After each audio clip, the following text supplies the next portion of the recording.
Good evening, good afternoon. It's Lindsay. It's October 29th, 2022. It's Saturday. And I just want to do an audio video about some more about what individuals with narcissistic personality disorder will do to or whatever. Not necessarily. I can't give a diagnosis of that, but what I suspect is that, like I said, people who are highly narcissistic in their behavior. So whatever, if they're partially narcissistic or fully blown, I don't quite know, but I can tell you that with the experience I've had with various people, um, as far as like dating and intimate relationships, romantic relationships, I have had my share of experiences with some extremely narcissistic type men. Now, I'm talking about this from my own notes. I don't think I'm going to publish this on YouTube, but that relationship of which I was in, where this person told me that he was from a foreign country. He contacted me on my YouTube channel, my previous channel, and he told me that, and this was about 2 years ago that he contacted me initially on my YouTube channel, and then he told me that he had been observing me for a year prior to contacting me on the YouTube channel.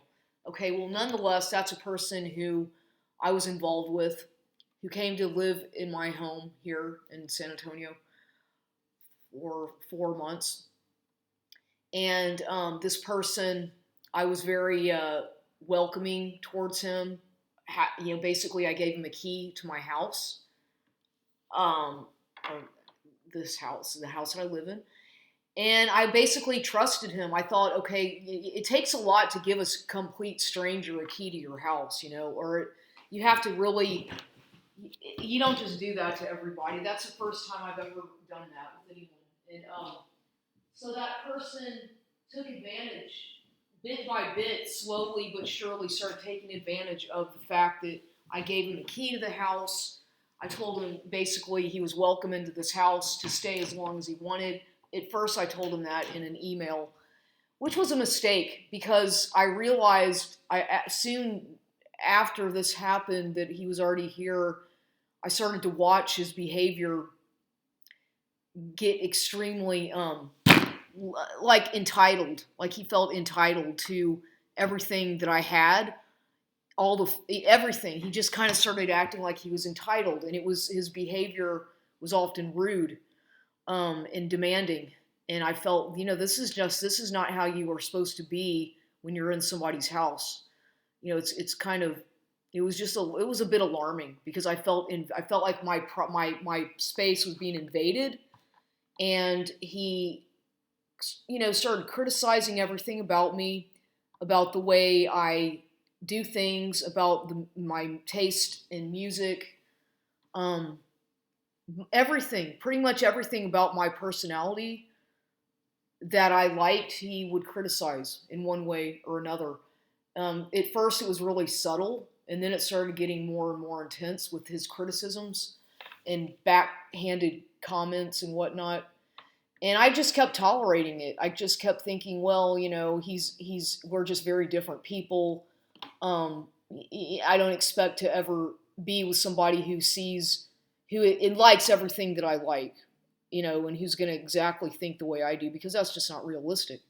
But I did think that at least this person was going to show some open-mindedness and respect towards people who are, a bit different from what he is accustomed to. Because after all, he's the one who contacted me and told me that he saw me and it was love at first sight. Okay, this is what this person told me, and I kid you not. It was almost like an obsession of his, me on my YouTube channel, my previous channel. I became like his obsession, yet at the same time his object of ridicule and punishment and mockery. And that's what I'm realizing now. As the relationship fizzled out, and haven't seen this person in over a month now, as a person went back, actually was asked to get out of my house. I had to get out of here. I told him to go. But anyway, in retrospect, stepping back and really evaluating that situation, I see that I really did do the best that I could as far as trying to accommodate this person, as far as trying to make him feel welcomed. But he was never satisfied, and he complained about everything, about the neighborhood that I live in, about my house being too old, about the fact that I was poor, I didn't have the right income amount according to him. I should be making more money. I should be doing a lot more, which he just basically started shaming me and degrading me bit by bit and tearing me apart fragment by fragment to the point that I was feeling like not knowing who I was anymore and feeling confused, lost, sad, overwhelmed, anxious, severely anxious, depressed, not trusting. And he kept picking on me, picking on my hair, picking on my posture, about the fact that I don't have very good posture, something I'm trying to improve. Picking on me about going to the gym, picking on me about what I eat, that I'm a vegetarian and that I should eat meat, and that why don't I eat meat, and that I'm weak, that I'm not healthy. Picking on me about every little thing, about finding out all these little details about me and using it to his advantage. Everything, my medical issues, some of my personal, some issues that have to do, medical issues that have to do with a bit of a bladder condition. He teased me about that, and it became clear that this person hated me. I started to realize, this person, I could feel that his so-called love and love bombing was actually, it was more like the opposite. I felt like no matter what he said, the words, it never matched his actions, right? Somebody can tell you things like they love you, they want to be with you forever. They would do anything for you. And this person went on and on about telling me these things, especially now that he's gone. He's been leaving. I'll get to that in a minute. But it was overwhelming, because I thought there's no way that after only knowing me for 4 months that this person could be that head over heels for me. There was like a big red flag. I was like, there's just no way, we're so different. He doesn't, I'm more of a spiritual person. I'm not religious. I'm not, whatever. But that became a problem. He would shame me about that. The fact that I don't go to church, that I don't read the Bible enough. I mean, every little thing about me, about my personality, about my individuality, he just couldn't tolerate. He just couldn't stand it. And I stopped being myself. Like I said, I completely stopped listening to my music for 4 months. I was afraid to listen to my music because I was afraid of him judging me. I couldn't do my normal routine because he disrupted everything in my life, which I completely was trying to cater to his every demand and need and desire, and I was exhausted, and he kept demanding more and more out of me physically and emotionally. I couldn't handle it. I started getting more and more weak, feeling weak. But anyway, these people, I think that these men, and I'm not saying, like I said, I can't give a proper diagnosis. I'm not a psychiatrist. I'm not, whatever. But I do have experience in that arena, being that my mother is a psychotherapist. I grew up going to psychiatrists throughout my life and psychologists. I myself have had a few diagnoses, but not narcissistic personality. But then again, I believe that everybody has a certain degree of narcissism, which is healthy. You have to have that. But when people use it to control others, when people use it to benefit from others, when people use it to steal from others and to manipulate and to coerce, and to do malicious, abusive tactics against that individual then that's when I start to really realize that, yeah, this person is there's got to be some kind of personality disorder. I don't quite know what.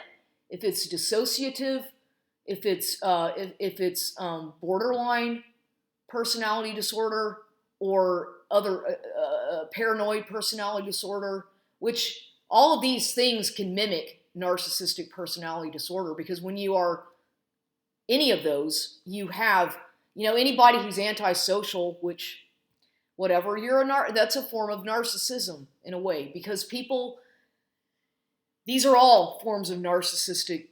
They all blend together in a way, but a full-blown covert narcissist or overt narcissist, that's still a little bit of a category all its own, because these people are predatory. They're very scripted. They have an agenda when they meet, when they prey on somebody, when they target people. They definitely have an agenda that they have mapped out in their mind prior to meeting you. And when you do meet them in person, if and when you do, and this is perhaps someone you met online, or in my case, like on my YouTube channel, the other one that I had, they like I said, it seems that they do have some kind of an agenda, because it feels like that. I felt like this person, when I had been talking to him for over a year and a half on the phone, on and off, literally I would talk for hours. We would be on the phone for hours, sometimes him mostly talking to me, running his mouth nonstop, complaining about Mexicans, saying how much he hates Mexicans, hates Mexico, hates everything about the Mexican people, and that they're stupid, they're degenerates, and on and on and on. He would go on and on about how much he hates his own race or culture. And I was like, okay, this guy's a self-hating Mexican, a Hispanic. Okay, I get it. But, why do you feel so much animosity towards your own culture? I was like, what, that's a little bit bizarre, because everybody resents certain aspects of their culture and people, for sure. We all have our problems with certain individuals that we don't like for whatever reason, but to dislike your entire culture because you think he would say that he's better than them, he's smarter than them, and that they're stupid, and a bunch of mongrels, etc., etc. I could go on. I don't save, by the way, I don't save text messages. I don't save any emails. I delete stuff. I'm not one of these people who saves all that stuff during a relationship. It's just stupid to me. It's just dumb. I don't do that. But so I can't go back and read any of the messages that he used to send me, or any of these he would send me long text messages. It would just block, never asking anything about me, hardly, just all about himself, all about his problems, and no, okay? And so I was like, gosh, I think this guy, what he really is looking for is a therapist or a counselor or a coach, because he doesn't believe in he hates the whole field of psychology. He doesn't believe in it. He told me that. And so I think what happened, because he even admitted to this, is that he found me, latched on to me, found something that I had in common with him, and found that he felt that he could use me as his emotional punching bag, more or less. Sure, I told a lot of things to him as well, but it never was me calling him. It was always him contacting me. And it was a very one-sided relationship. He was never there if I needed him. He would disappear. He would just kind of like come up with an excuse. Like he'd be talking to me for a year and a half and tell me he was in love with me and that he really wanted to meet me and come to San Antonio. And then he would just disappear for several months, like 4 or 5 months, and then just all of a sudden appear, call me again or text me out of the blue. And I'm like, okay, whatever. We get involved with people, especially when you're in a long distance relationship or whatever. And we weren't in a committed relationship anyway at that time. But I'm just saying that they seem to think that once they have you ensnared into their web of deceit and betrayal, they will start to take advantage of you. That they want to take up your time. They take up your energy. they want to mimic, they mirror you. They start to try to copy. He would start mimicking my things that I would say, like, for example, Rome wasn't built in a day. I would say that a lot. And, I would say things like, things don't happen overnight, Aldo. Rome wasn't built in a day. So he started copying that. He would copy things that I would say. He would mimic me. It's almost like he was fascinated with me, and at the same time he couldn't stand me, if that really makes any sense. It's hard to describe, but he was very, very emotionally, psychologically abusive with me, and I would get very hurt emotionally by things that he would say to me and the actions, what he did to me. It really hurt me bad, and I was in shock and traumatized by what he did, actually, but I kind of tried to just act like it wasn't going on. I tried to, play like, this person really loves me. This is a real relationship. He's serious. I'm serious. Why should I feel this way? And I kept questioning myself and blaming myself and asking myself, what have I done wrong? What's wrong with me? Am I that ugly? What's wrong? Am I that flawed that because he says that, he thinks I just wasn't good enough. Basically, he let me know right from that I was not good enough. I was too short. He made fun of my height. He made fun of a lot of things about me. He did it real subtly, but he still nonetheless would make fun of me in ways that were very vindictive and cruel. I could go on and on about things that this person did that were just horrible, horribly abusive psychologically. And in my opinion, when you're being abused by somebody psychologically, by a significant other, it takes a lot more time to heal than any kind of physical abuse is horrible as well. But emotional and psychological abuse is actually worse, I think. And because it leaves a person often traumatized. And, this person also would go on and on about how he was a targeted individual just like me, or that he's been targeted for 17 years, and that it all started when he was in Argentina by a woman that he had a relationship with, and that they were making fun of his ethnicity, or the fact that he's a lower, that basically he said that they were picking on him because he wasn't of a higher class. And I think that this person, from what I can see and from what I realized after spending time with him, was that he was ashamed of his own, in a way, very much ashamed of his own of being Mexican. For some reason, it seemed like he was ashamed of that. Like he desired to be more like someone who spoke native English. At least that's the way he carried himself a lot, because he seemed to not like his own people. He seemed to not want to hang around Mexican people. He seemed to talk bad about them all the time when he was here, as well as the ones here in San Antonio. He thought they were stupid. He didn't like he thought for the most part that Mexican people are stupid. And he would tell me this. And I was like, why do you think that? And why are you so mean towards your own race or culture? He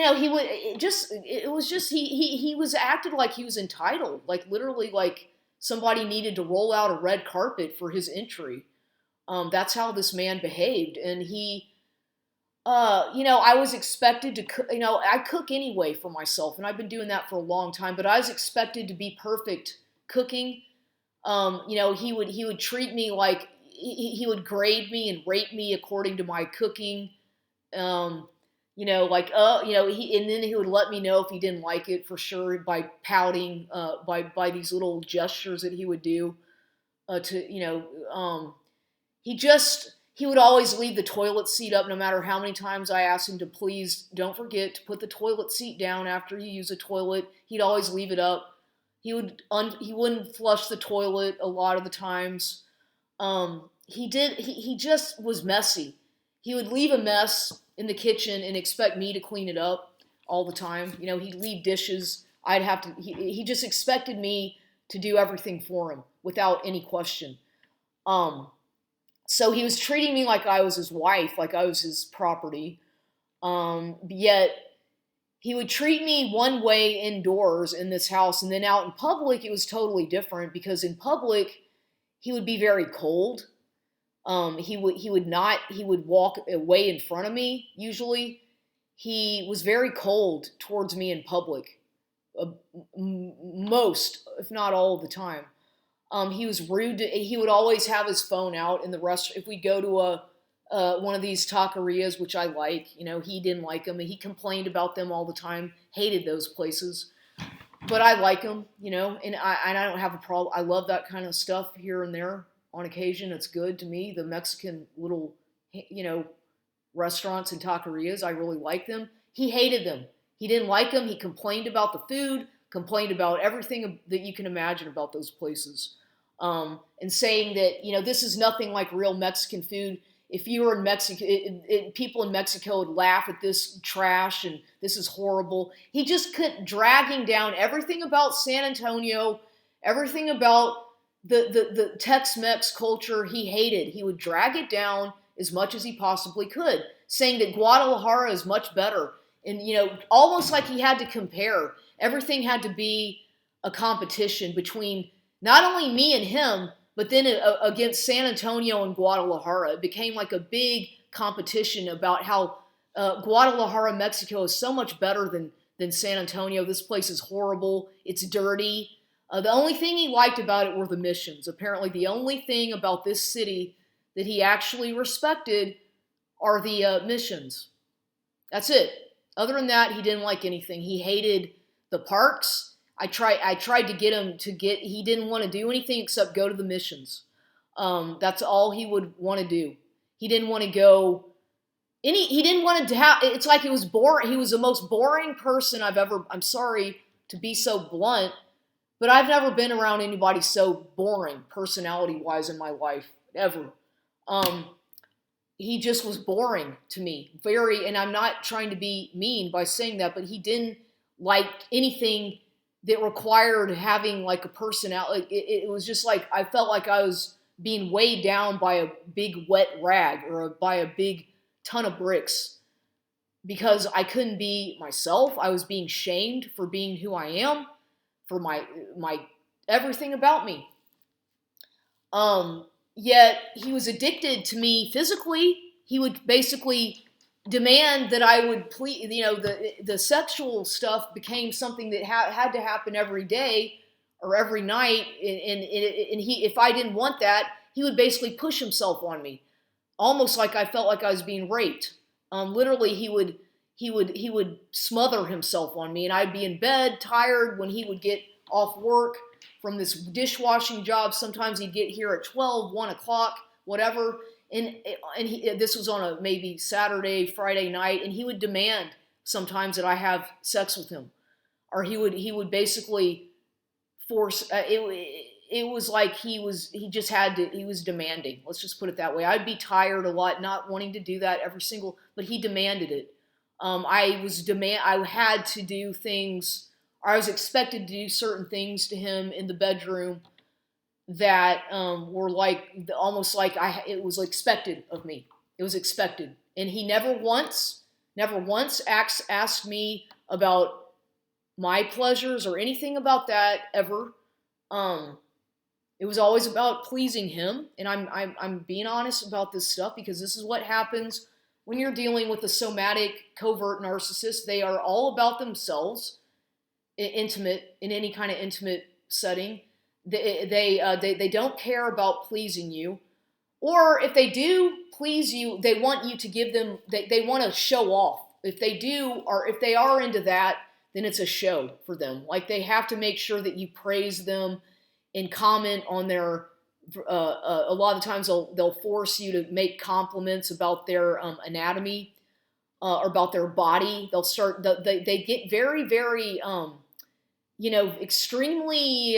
They behave very, very egotistical and very much like it's very uncomfortable. It doesn't feel natural. It feels like you're with somebody who's putting on an act, is what it feels like. It feels like they are like putting on an act. and it's fake is how it feels when it's intimate with these people, because it's forced almost. It's not. It's almost like it's being forced. And so that was happening. At first, it was okay, and then it started. At first the intimacy was all right, and then it started getting really bad because he got more and more demanding, and he was acting very, just. I don't want to get all into that right now, but basically, you're going to notice that after being involved with these people, in an intimate relationship, after a while, after a couple months or whatever, or several months, they start to decline in that area of their behavior changes. Things change. And I know people might be in denial about that. If you're involved in a relationship right now with somebody and you're intimate and you notice that, at first there's all these sparks and fireworks and things seem wonderful, and then slowly but surely it declines a little bit. But I think the problem with a lot of intimacy with people, obviously, is that a lot of people, men and women, sometimes seem to have an addiction to pornography. And whenever men, especially, have that kind of an addiction to pornography, which a lot of them are secretly addicted to that kind of thing, or whatever, these webcam girls or whatever, they have a sex addiction, and it might be pornography related or whatever. They might have some kind of a sex addiction. They don't really, if they try to be in an intimate relationship with somebody in a committed type long-term relationship, it's very difficult for them because they are not able to break out of that habit of expecting you to behave like someone that they have been with before, who might be a sex worker, or to behave or perform like an actor in a porno movie, okay? And that's how this is literally how they behave and how they treat you. They start very much devaluing you, making you feel like shit about yourself, about your body, about everything about you that they can do to make you feel horrible. They'll do that. Could be, at whatever point in this relationship, if you're involved with somebody who has a sex addiction, be aware of that. Look out for those kinds of things, because these people tend to be very egotistical, and they are very much about praise and admiration and performance. It's all about a performance that you feel exhausted, you feel drained, you feel like all your life has been zapped out of you. You might feel dirty. You might feel, there's a lot of feelings that they leave you with whenever you're treated that way intimately. They just basically make you feel drained. And they're like energy vampires, these people. They suck away anything positive going on in your life, anything positive energetically that you may have. It's like literally they eat it away. It disappears when you're around them. Notice how whenever you're in the same room as these people, you start feeling like you just feel drained. After you get exhausted just being around them for more than an hour, because all they do is either complain or talk about themselves and brag. And so you literally start to get physically, emotionally, mentally exhausted. It's literally like it's exhausting. You feel like you're a babysitter to them. You feel like you're their psychiatrist, their therapist, their sex coach, or their sex counselor, whatever you want to call it, sex therapist, everything and all of the above. And not only that, they make you feel like you have to be their mother too. You're supposed to be their mother. You're supposed to, play all those roles for somebody. And mind you, you're not even married to them, and you've only been with them for a few months. But that's how demanding a narcissistic man or individual can be whenever they have grandiose, unrealistic expectations in people. And once they see that you have flaws and that you're only a human being with flaws, they punish you. They have to make sure that you feel punished and useless. And they'll let you know. Trust me, they're going to let you know that you're useless and trash and that you're going to be discarded. They plan out the discard in advance. They do it in phases. They rotate between love bombing, devaluing, discarding, and gaslighting. They just go back and forth with all that stuff to confuse you and overwhelm you when you know good and well that either you have to get rid of them sooner or later or it's going to happen to you. So hopefully you're going to be the first one to do it, because if not, it's going to happen one way or another down the line. In my case, fortunately, since I knew it was inevitable that that relationship was down a dead end road, that I had to do the discard and get rid of that person out of my house. And so I had to tell him he had to get out of here. It was not a pretty sight. I mean, it was very. I basically had to kick him out, and it got kind of. We didn't physically fight, but verbally arguing and whatnot, and that's about it. But it got nasty, verbally nasty, and that person was asked to get out of my house, not only by me, but also by someone else. Had to decided to tell that person that he needed to get out, or the police were going to be called. So he got out of here, packed up his stuff, and he threw. One thing that he did was he wadded up a bunch of paper and flushed it down the toilet. And he did that. I don't know what it was that he flushed down the toilet, but he flushed down a bunch of stuff in the toilet. And he did all kinds of weird. This guy had some very strange, weird habits that I don't, just stuff that was just bizarre. And that's, everybody's got their quirks, but some of the things that he did were just downright very just weird. Okay. And, you never know until you live with somebody. You never really know who they are, right? And that's the first time I've ever lived with anybody that long.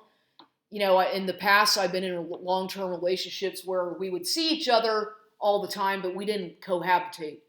And so my opening up my house to this person who was a stranger, claiming that he loved me and wanted to be with me, and that he couldn't believe that, that I was the best thing that ever happened to him. I got fooled. I got played the fool. They'll say anything to get you to believe what they want you to. They will say anything to get you to believe their false narrative. And I was like, yeah, this is somebody. I can't believe it. This person, really, they have that much love for me. Wow, this is amazing. I can't believe it. But at the same time, I'm being treated like shit. I'm being degraded and devalued. Yet this person loves me so much.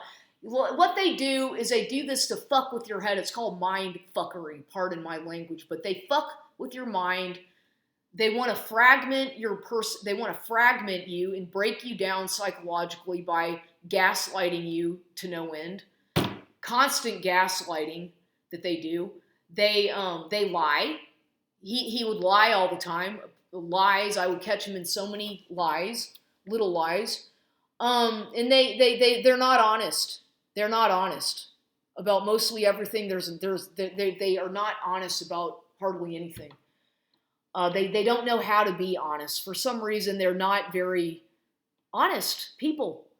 And they just have it. He had an animosity towards me for whatever reason, because maybe he was jealous. It's like he was envious or jealous of me for whatever, but at the same time, he would drag me down and hated me, yet loved me.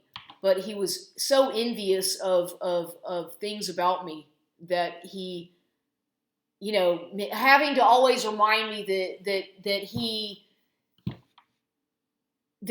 just stuff to try to guilt trip me. Let's just put it that way. Always trying to guilt trip me about this, that, or the other. Like it's my fault. It was my fault that he had such a horrible experience in Mexico after he got back from Argentina, that somehow I'm responsible, or I have to fix it. It's like it became my burden. I was supposed to fix all of his problems.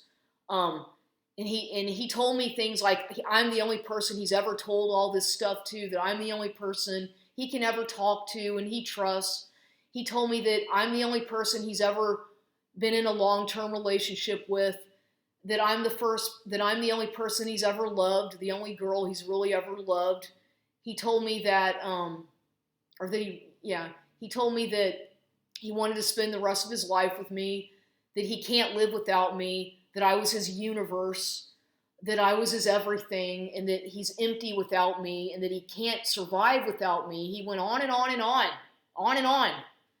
Actually, that was after he left. By the time, because we were still in communication, and because I felt bad. I was like, in a way, I feel bad because I felt bad for what happened, and I tried to, whatever. I guess we were still talking and whatnot, but it was just, he was like, oh, I miss you. I can't be without you, and I'm sorry. He would go on and on and on and on about how he missed me and how he loves me, and no. But if that's the case, I was like, why didn't he treat me like that way when he was here? Why is it that he was so distant and always on his phone most of the time, on his cell phone, when he was here in my presence? What didn't add up? And so I'm like, I guess that goes to show that you really only miss and respect somebody when they're gone.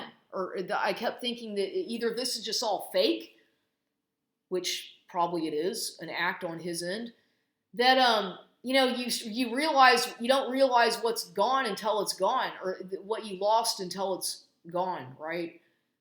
But for him, he didn't respect me like he should have. He didn't appreciate me. He was very, he did some things that were helpful around here, and but for the most part, he was extremely just disrespectful of my property, disrespectful of my things, and he just didn't appreciate me as a person.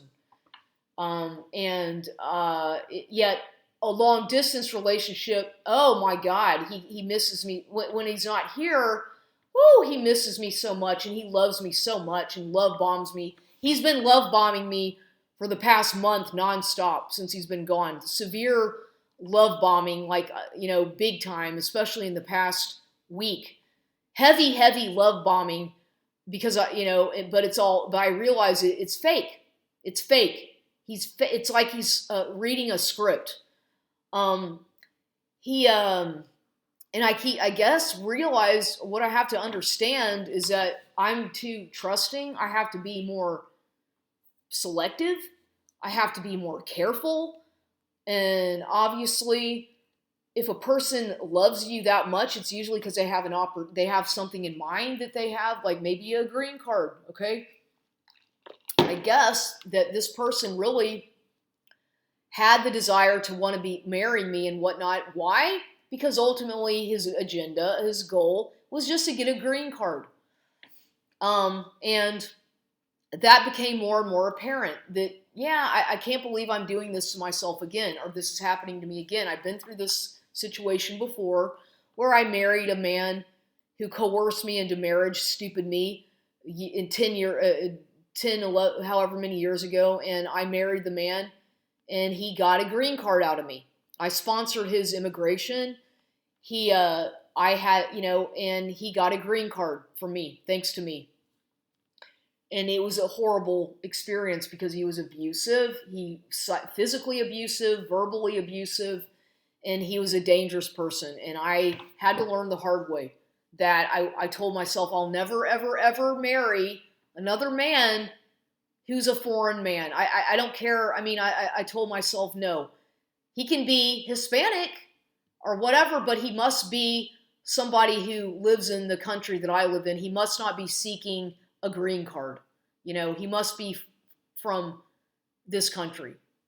Because I realized that so many people, especially from third world countries, they really, really, really, a lot of them really, really want to come to this United States, and they really will do almost anything. Some of them, think about all the people who cross the border, all some of these people will do absolutely anything to come over to this country, because we have a great country. It's the best country. It really is. And no wonder so many people want to come over here, because there's more opportunities. It's obvious that this country has a lot of opportunities, and people want to come here. A lot of people, not everybody, but a lot of people really do. And so what more of an easy way than to marry somebody through a green card marriage, right? Well, yeah, of course. And me, knowing that I did that before and made a horrible mistake and paid for it dearly, almost with my life, my health declined. I almost died. I got so sick from stress. I literally almost died. I weighed about 80 pounds after all, I got very sick. Um, and it was horrible, horrible, horrible. All because of because of the divorce that I was trying to divorce that man who used me for a green card and stole from me. And literally, it was a nightmare for me. It was awful. Yes, I'm over that now, but I still think about it, and I couldn't help but compare that past situation and my past mistakes with what I was going through currently with this person. I would have flashbacks, I would have nightmares, and this person was starting to resemble the same person. I would almost see that same person in this person's eyes because their behavior started to get more and more similar. I started to realize this person is starting to act more and more like the ex-husband I was married to, was seeking a green card and got a green card for me, by the way. But yeah, and that other marriage, I literally, the one and only marriage I've had, I literally had to go through about 3 different criminal defense attorneys. I had to find so many different attorneys just to get a divorce from that person. I spent thousands of dollars divorcing him. It was a nightmare. He stalked me relentlessly after that, and during the whole divorce, I got death threats on a daily basis in my mailbox from strangers. I was getting stalked at the park, at Memorial Park, where I jog and run every day. It was a horrible, horrible smear campaign. Horrible, horrible. He would hang out by my apartment and just knock on the door and stay there for hours and hours and not leave. And he'd be wearing a red T-shirt. And one time he spent the night on the porch of my little efficiency apartment complex over there in Houston. Literally, he was stalking me and harassing me and trying to make my life a living hell. And I was scared for my life, and my health paid for it dearly. My physical health, emotional health, etc. I had to talk to I was talking to a psychiatrist about this almost every other day.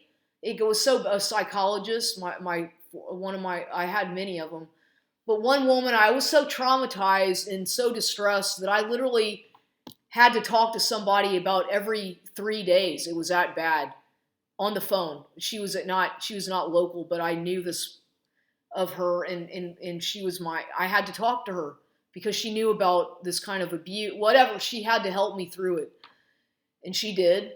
But I was going through absolute hell, torture, and that was 10, 11 years ago. And to think that I was about to perhaps repeat not the same thing, but something that potentially could be just as harmful psychologically towards me. I was punishing myself. I was ashamed. I was embarrassed. I was confused, overwhelmed, not really, not quite understanding what was going on, feeling like, this person is legit. No, they're not. Yes, they are, because he'd go from one extreme to the next. One day he loved me and I was the best thing, and the next day he treated me like shit. So, and he would just, so whatever, I was like, I'm making the same mistake again. I can't do this to myself. I need to snap out of this fucked up situation and get, things were fine before he came here. I kept thinking, I've got to get back to the place I was before he got here. Before I allowed him to come live with me, before I allowed him into my life, I needed to get back to where I was mentally and physically before he got here. So I was doing fine. I was actually doing quite well. And then he fucked it up for me, I think. He really came here, in my opinion, to cause me damage, to punish me, to shame me about not being I have nothing against Christians. I'm not against religious people But I am not one of these. I don't know what I am. I'm a spiritual agnostic, basically. And yes, I respect Jesus Christ. But I don't call myself, I don't know, I don't really call myself a Christian. I don't. And that's just me. And so I'm just not. I respect Jesus. I respect the religion, Christianity, I respect all religions, as a matter of fact, in cultures, whatnot. But me personally, like I said, I feel more agnostic than anything and spiritual. And so I would get teased and picked on for that. He would call me a Satanist over and over again. And so what? Even if I was, whatever, that's to each his own. But he basically was punishing me, shaming me, humiliating me, disrespecting me. Yet keep in mind that this person supposedly knew all about me, supposedly had watched all my YouTube videos and knew everything about me and really liked me. What was I thinking? What was I thinking allowing this person to come here and basically perform an exorcism on me is what he was trying to do? That's what he made it seem like. It started getting really bizarre with him. Really bizarre. I was getting shamed and punished and degraded by being who I am. Period. I literally was being devalued and disrespected simply for my background, for my culture, for everything. Everything. For being a female, for everything. We didn't get into all the politics stuff, but I do know that he's a far right-wing conservative type, which I'm on the fence. I'm not anything. I'm more liberal, if anything, but I'm certainly not a far right-wing by any means. But this guy was a little bit, very radical with some of his beliefs and very much hated a lot of people. He didn't like, there were certain people that he hated, that he let me know that he did not like certain races of people. And I'm not going to get into that. But he let me know what he thought about certain people. Unless he was just putting on a fucking front or act. But he pretty much showed his true colors. His mask fell off a few times. The mask slipped various times. And on him. So I was really seeing the person for who he was. And I didn't like it at all. I was like, this person has a very closed mind. They're very opportunistic. They're very judgmental. They're very, et cetera, et cetera. And I'm like, this is not for me. So anyway, basically, I tell you that these people, they love bomb you and all that crap and all this shit to make you think you're in a real relationship. It's fake. And I'm going to play... I deleted a lot of them because he had been bombarding me with all these text messages and WhatsApp crap, which I kept having to uninstall and reinstall the WhatsApp for him because he can't contact me or because I can't, whatever. That's the only way we could be in contact with my phone line. And so he would just bombard me with all these pictures of what he's eating, of what he's doing, of his whole schedule. This is when he's not, I'm talking about while he's already back in Mexico. He still keeps all these pictures of what he's doing, videos of it's like every little thing he's doing, he has to let me know.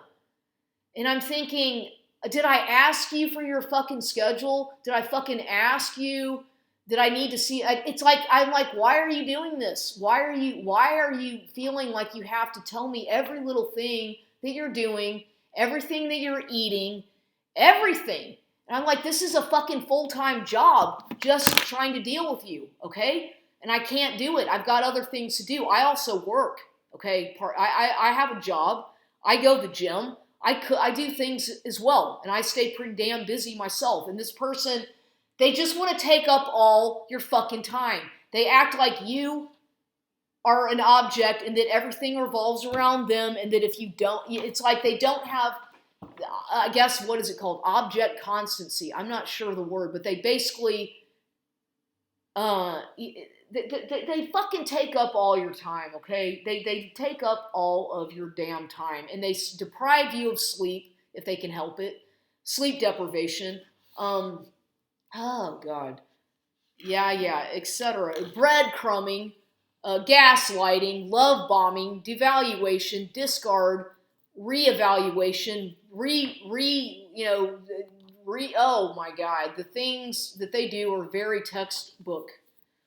They literally have it down to a T as far as like how they treat people, these narcissistic type people. And I'm pretty much convinced that I was dealing with somebody who's a narcissist. I really am convinced. I know that I can't give a proper, I'm not a licensed to give a diagnosis, but I can almost swear that that person definitely had met the criteria for being a full-blown narcissistic, covert narcissist, somatic / covert narcissist. I'm quite sure of it almost. And I have, like I said, been around these people like similar behavior, but this is almost one of the worst cases I've seen or been around as far, well, besides the Panamanian that I was married to, the green card seeker, or the guy that got the green card. Well, he married me for a green card.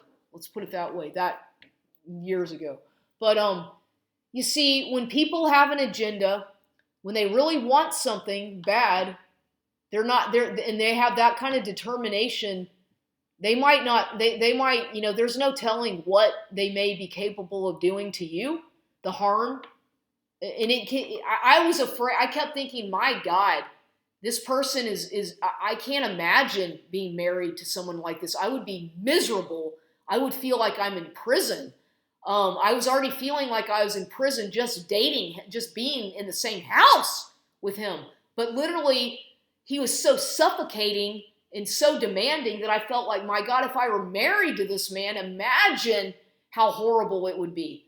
I would fucking lose it. I wouldn't even know. I would have no identity. He was trying to strip away my identity, and he almost did it. If I would have stayed with him, if I would have let him continue this abuse, I literally would have been left with such severe fucking trauma that I'd probably have to be hospitalized or something. Literally, that's how bad it was getting, and that's how bad it could get with these people. And I kid you not. If you start, be careful of somebody from a foreign country who charms you and woos you online, if you're in the United States, and they are going to be good looking, they're going to be charming, they're going to love bomb you. But literally, I mean, come on, ladies. I speak for myself here because I'm the idiot. But do be careful. Do be careful if they start this I love you after seeing you at first sight. They love you, right? Okay, they love you at first sight. They love, come on now. That's very seldom is somebody going to see you on a fucking YouTube video and say that they love you within just the first time they see you. That doesn't happen. It's not realistic. And whenever they're talking about marriage after knowing you in person for only a couple of weeks, and then they propose to you, like this guy proposed to me after about 3 weeks of his being here. He did get down on his hands and knees and propose to me when I got out of the shower, and I was standing in my towel in my room, just out of the shower. He proposed to me, and that was about 3 weeks after his being here. And I stupidly said yes, but thank God I didn't follow through with any kind of marriage with him while he was here, even though he wanted that really badly, and he tried to do that, and we went to, nonetheless, it didn't happen, and it's a good thing that it did not happen. I wouldn't have been able to sponsor him anyway because of my whatever. I was not even able to sponsor him financially through that, and he punished me for that as well because of the fact that I didn't make enough income to be able to sponsor his immigration or his green card. And so he was shaming me about that as well. Etc. Whatever. I'm going on and on about this from my own notes about how fucked up that whole thing was and how he still keeps on acting like that he owns me, like I'm his object, like he can control me, that we have a future together, which we don't. Obviously, it's never going to happen. And this person has left me so many uh, voicemails that are all fake. I love you. I love you. I love. Okay, but I'm just saying they don't ever stop. They when they are after something, they will relentlessly pursue it. Seems. Let me see. But I'm gonna play some of these messages.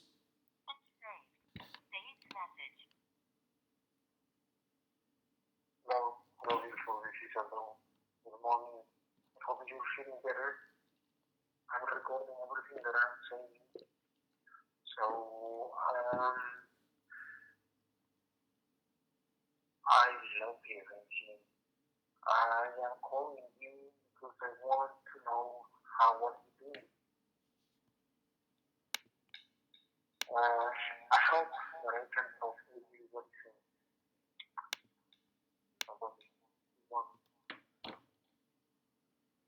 To replay this Okay. message, press 1. To do message saved. Saved message. Hi, sweetheart. Listen to me, Richie. I love you. I swear to God that I swear to God, in the name of God, the most great thing that I'm working, that I have not lied to you, that I'm doing everything to be with you very soon. I respect you, and I never want to, harm you or make you feel bad. Richie, I am not lying to you. Please answer my phone calls. I love you. Please. It's a confusion. Sometimes I cannot pronounce it. It probably is a mispronunciation, but I never try to let you know that I was not working. I have been working all day long. I've been trying to contact you. I'm sorry. Please don't get me with me. I love you. Honestly, I love you.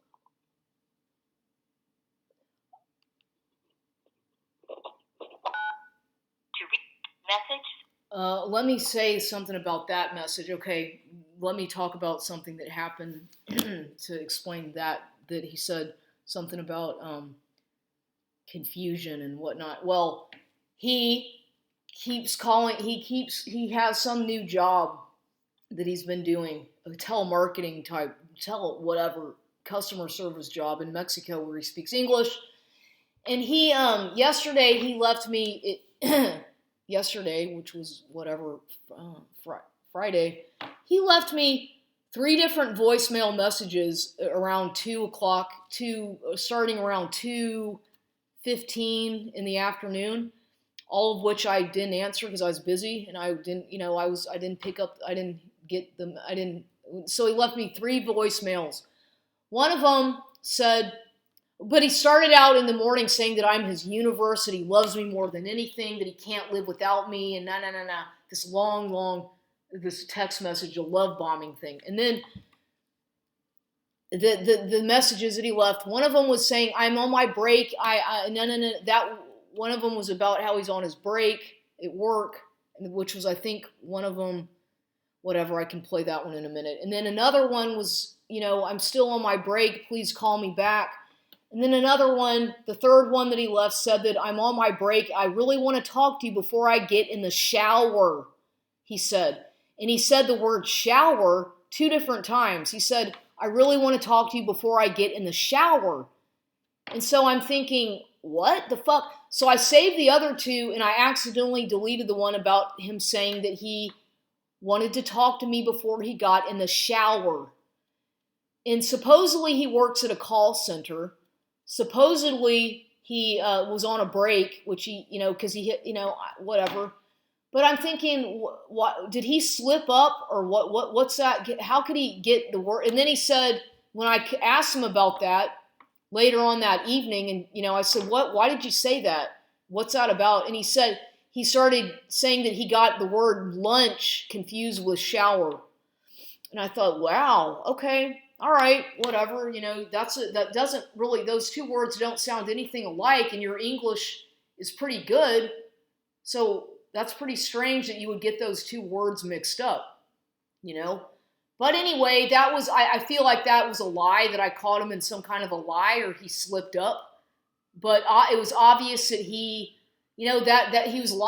that's called gaslighting. He was gaslighting me and lying to me.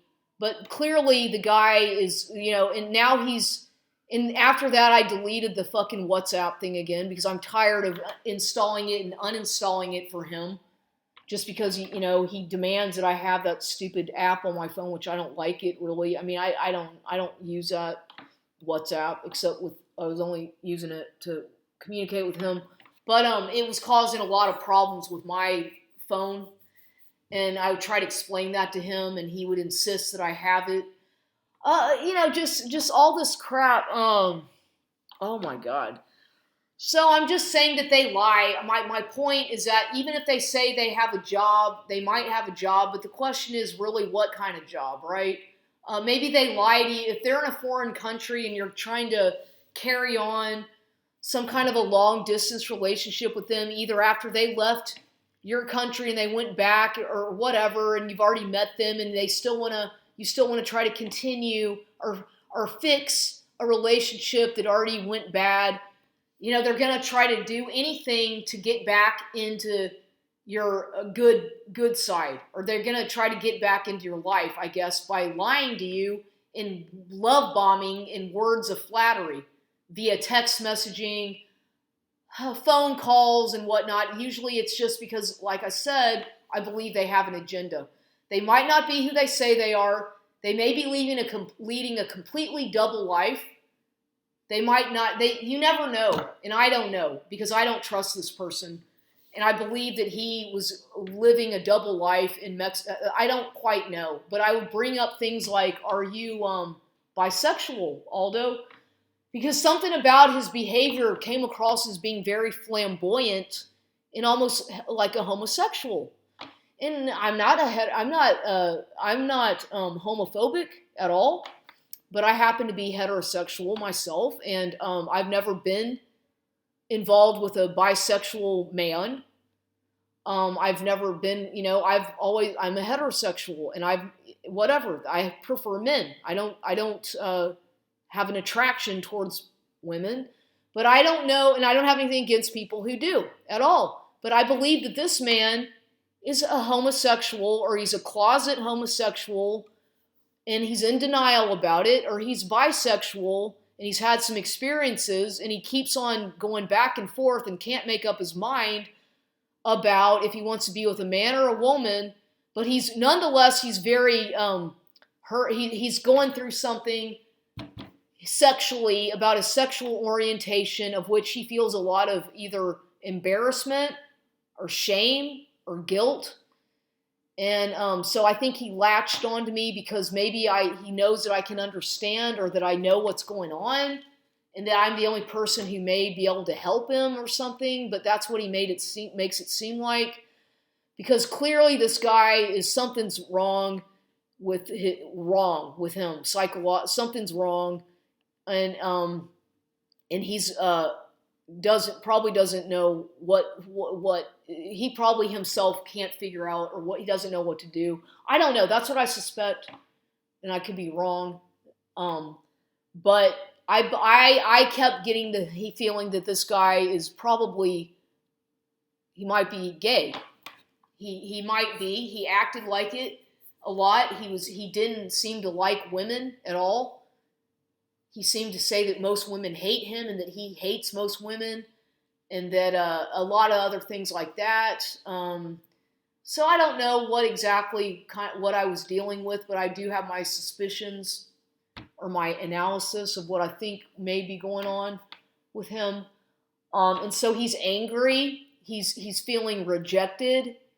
He's feeling ashamed and guilty, probably, and a lot of different mixed emotions that this man has. And he's hurt, and he's probably traumatized and lonely. I think, but at the same time, he's also very bitter and angry and resentful, and he takes it out on me. He was taking it out on me. That's what it was starting to feel like, or I was supposed to be responsible for all this stuff. So it was quite a burden for me. Anyway, he's left me a lot, many voicemails about I love you, I miss you, all this, nah. And I'm not going to play them all. But I do believe I've caught him in enough lies and enough weird things and signs and red flags that's it. And so I had to go ahead and make note of all this stuff for my own records.